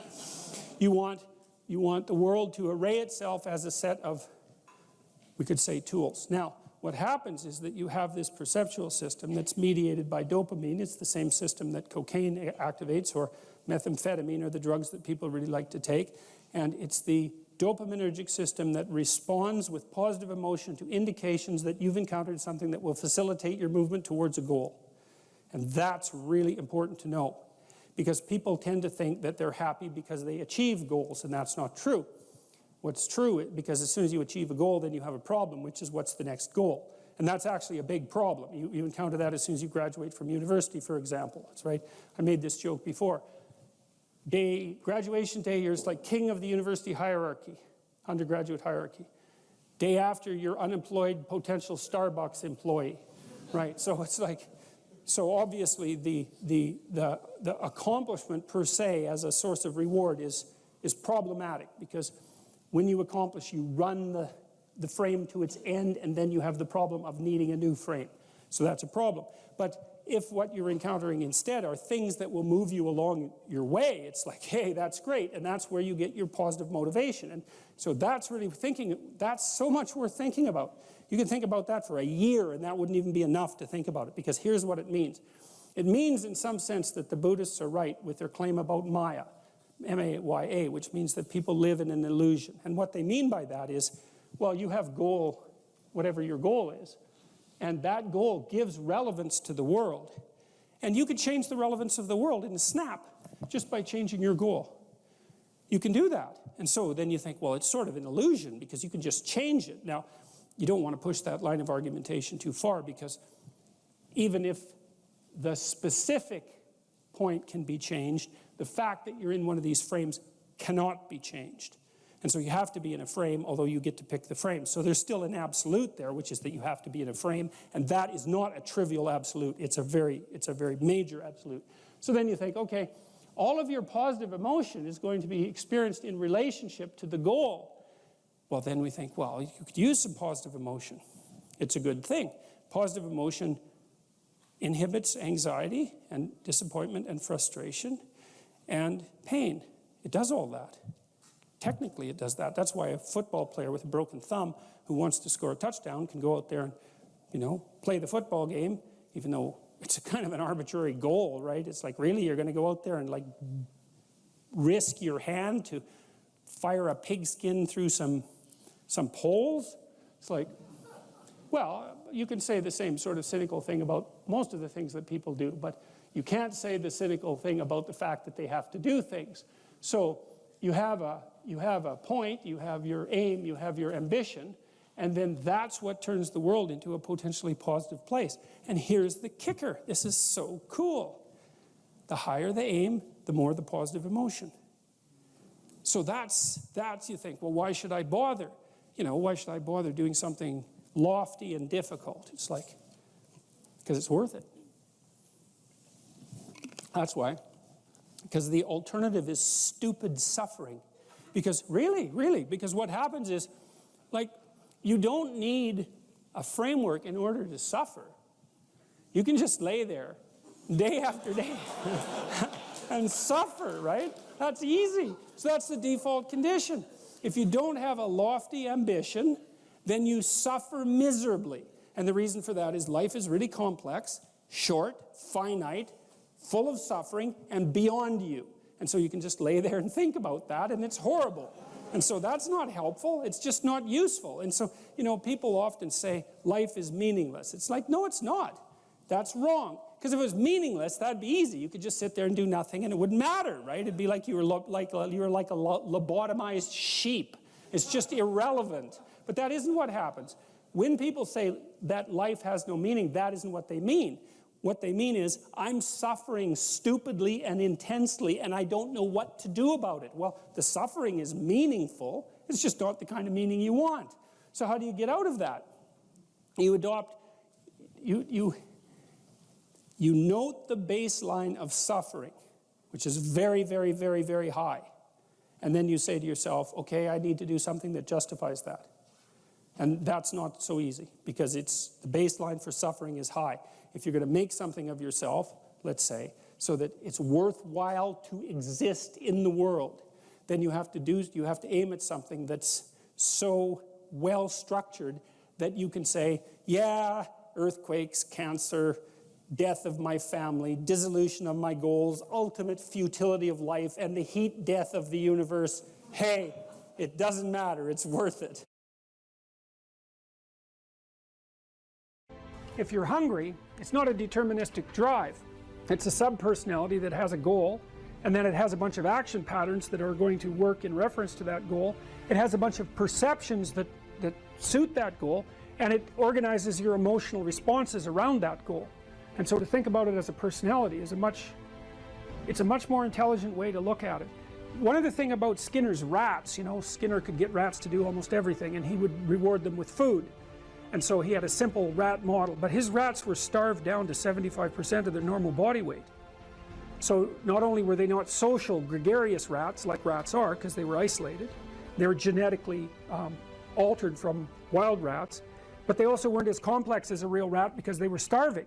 And so, but a starving rat is a pretty good model of a rat, and a rat is a pretty good model of a person. But a lot of our models of simple behavioral learning were based on starving, isolated rats. So, anyways, how to think about motivation? We'll think about it from the hypothalamic perspective. So we could say one thing that motivation does is set goals.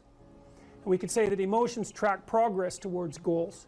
And I'm going to use that schema even though it's not exactly right. So you say, well, motivation determines where you're going to aim. So if you're hungry, you're going to aim at something to eat.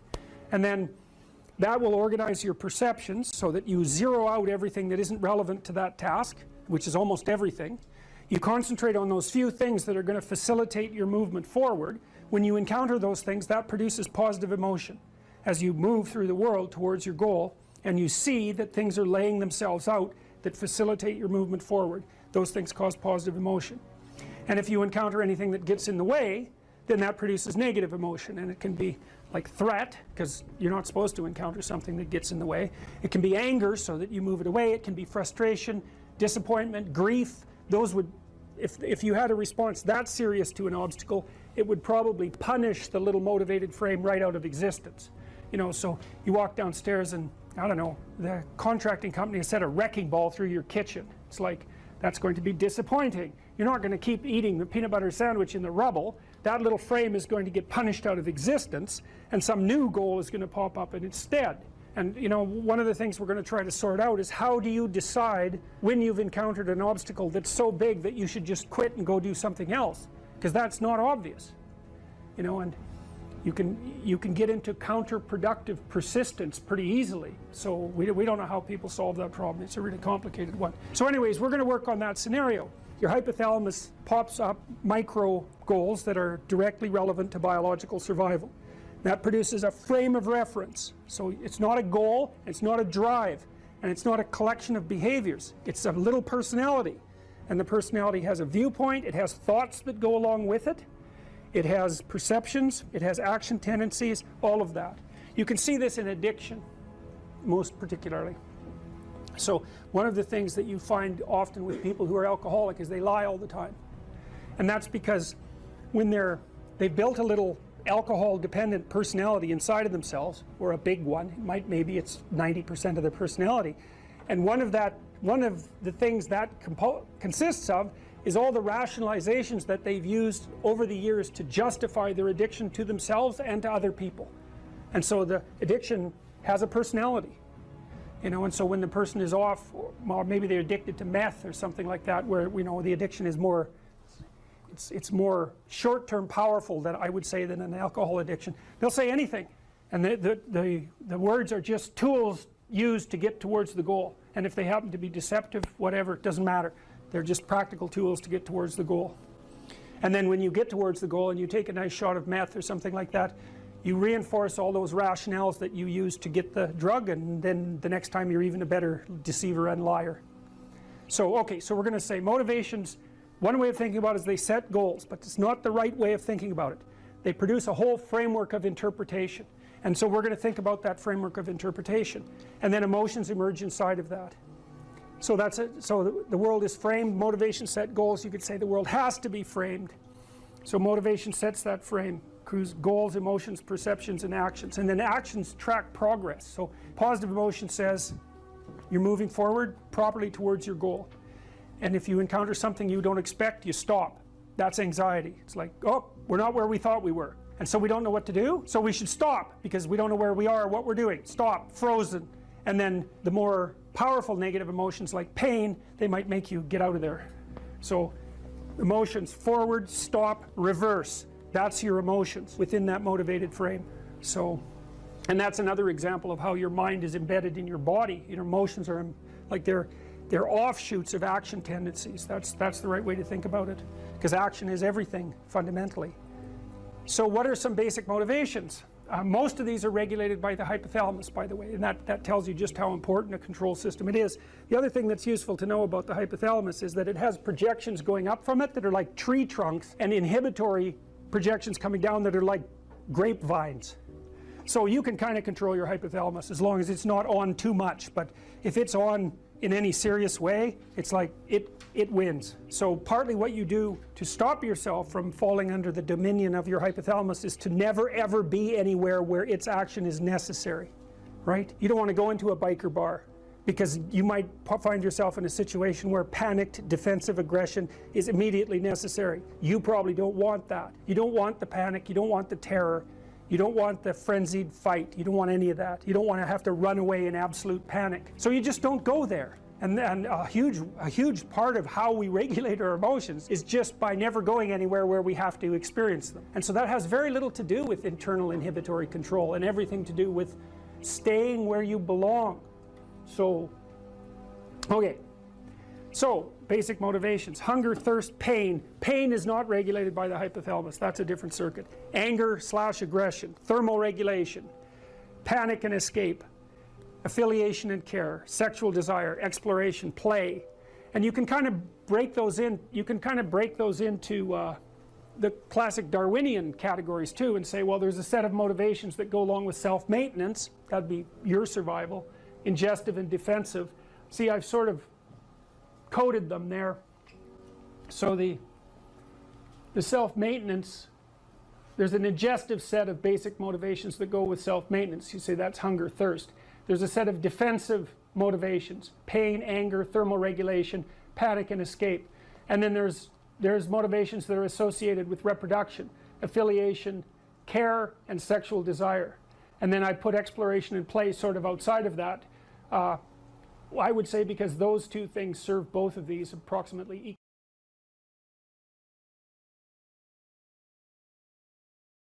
You're sitting on the edge of the bed trying to have an honest dialogue with yourself, and the little voice says, you know, it's pretty disgusting in here. And you think, well, I'm way above such trivial niceties as organizing my room. It's like, well, that's pride. That's arrogance.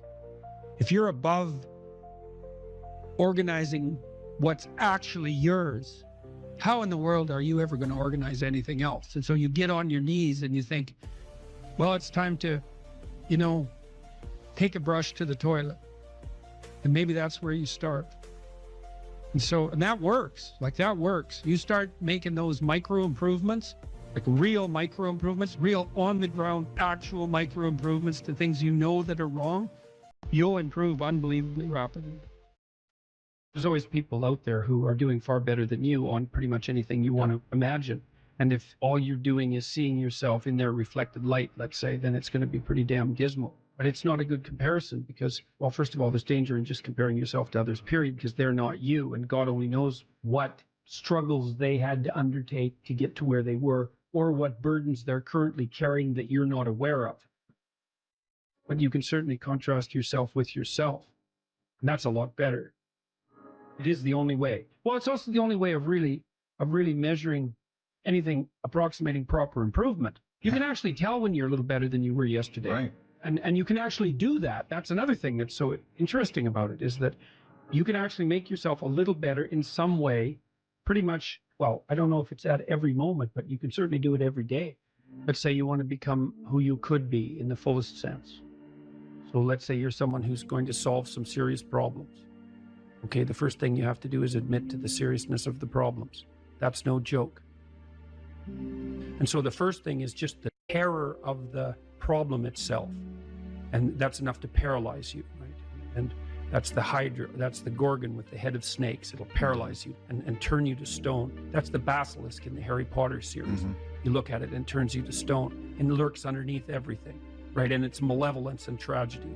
And so there's that. And then the next is, well, you're going to take responsibility for that? You're really going to do that, are you? That's a hell of a load, man. And so it's daunting to even consider that. And then there's the discipline and responsibility that necessitates, which is also daunting. It's like, oh my God, the problem's that serious. I'm really going to have to get my act together in order to not contribute to it, much less solve it.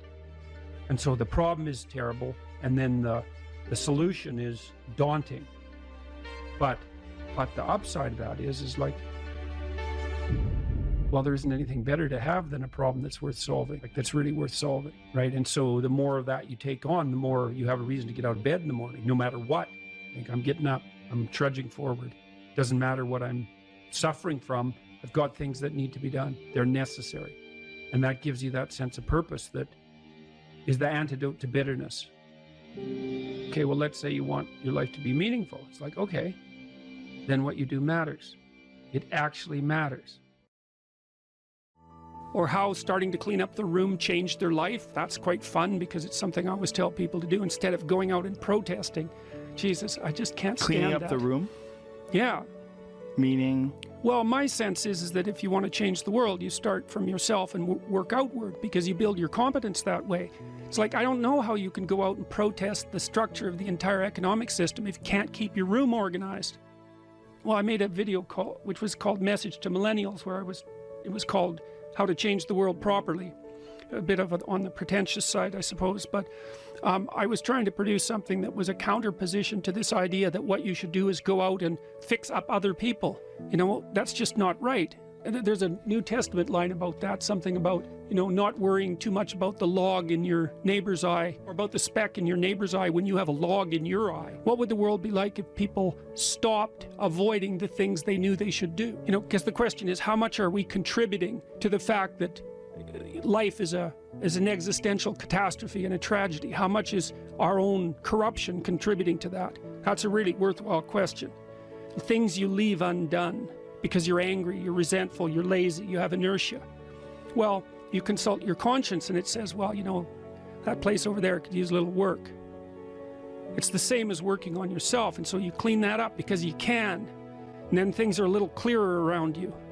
And you're a little better off because you've practiced a bit, and so you're a little stronger, and then something else manifests itself and says, well, maybe you could like take a crack at fixing me up too. So you decide to do that, and then that gets a little bit more pristine. You know, and soon, and it's humble because you're not exceeding your domain of competence. You know, it's like, don't be fixing up the economy, 18-year-olds. You don't know anything about the economy. It's a massive, complex machine beyond anyone's understanding, and you mess with it at your peril. So, and can you even clean up your own room? No. Well, you should think about that. You should think about that. You only have to ask a stupid question once. You ask a stupid question, and if you're in a crowd and you ask a stupid question, 80% of the people in the crowd have the same question. They're just too cowardly to ask. But you ask and then someone actually tells you, you never have to ask that question again. You're no longer stupid. What stupid thing am I doing that I could quit doing? That I would quit doing? Because those aren't the same thing, right? Because you know there's stupid things that you're doing that you're just not going to quit doing because you like them. But there might be something on the edge there where you could stop that. If you want to know something about yourself, sit on your bed one night and say to yourself, you got to mean this, like you got to be desperate. This is no game, this. My life is not everything I want it to be, and perhaps it's not everything that I need it to be. And by need, I mean my life is so unbearable that the suffering that's attendant upon that is make me nihilistic, cynical, bitter, resentful, driving the proclivity to see evil everywhere except within my own heart. Like, these are problems, man. And you ask yourself, you sit on the bed and say, okay, man, I'm ready to learn something. What's one thing I'm doing wrong that I know I'm doing wrong that I could fix, that I would fix? It's like, you meditate on that, you'll get an answer. And it won't be one you want, but it'll be the necessary one. You know, and it's often something that will point you to small things. Like, that works. You start making those micro improvements, like real micro improvements, real on the ground, actual micro improvements to things you know that are wrong, you'll improve unbelievably rapidly.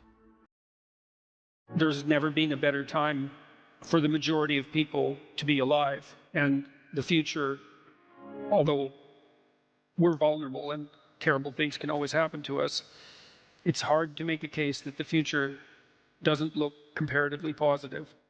We're becoming extremely technologically sophisticated, and the world is changing at an incredibly rapid rate. And the only way we're going to be able to manage that in a positive way is if each of us, or as many of us as possible, are capable of making wise and careful and truthful decisions. And if we do that, then maybe things can continue to improve. You don't get people to stand up on their own 2 feet and to adopt responsibility if everything is given to them. And that's a real conundrum.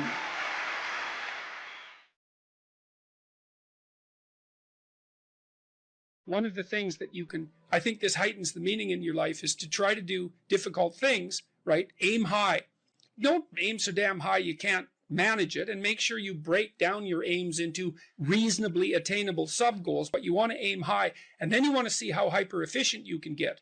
That's a great thing to do in your early 20s, is to see, okay, like, discipline yourself. You think, okay, how much work can I do if I load myself right to the maximum? How far can I work? How hard can I work until I exhaust myself? And then you back off, obviously, because the optimal amount of working, productive engagement, let's say, is that which is sustainable across decades. So you have to learn that, but you don't learn that without stretching yourself to your limits to begin with. And, you know, if your life isn't everything it could be, and if you're suffering from an excess of meaninglessness, Well, it means you're not oriented in the world of chaos and order properly. It's like you could learn to discipline yourself. Figure out what it is that you need to do and that you want to do, and then see how efficient you can get. Because one of the things that's quite fun is to figure out, if you have a task, I always tell my graduate students this if they're doing an experiment too. If you have a task that you have to do, it's really interesting to spend a few minutes, sometimes hours, depending on how long the task is. See if you can figure out how to do it from 5 to 10 times faster. It means you'll have to rearrange the way you think about it, but you can often do it. And that's how extremely productive people get so hyper efficient.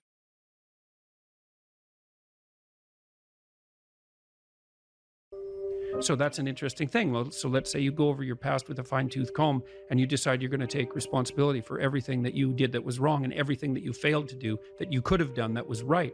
It's like, does that change the world? It's like, depends on how thoroughly you do it. You might say it changes the world like nothing else possibly can. And I think that that's actually right. You have to allow yourself a certain latitude for error. And that's a useful thing to know too. One of the things I tell people when they're trying to develop a vision for their life or an implementable plan is make a bad plan. Like, make the best one you can, but don't get obsessive about it. It's like, make a plan, implement it. You'll figure out when you implement it why it's stupid. Exactly. And then you can fix it a little bit.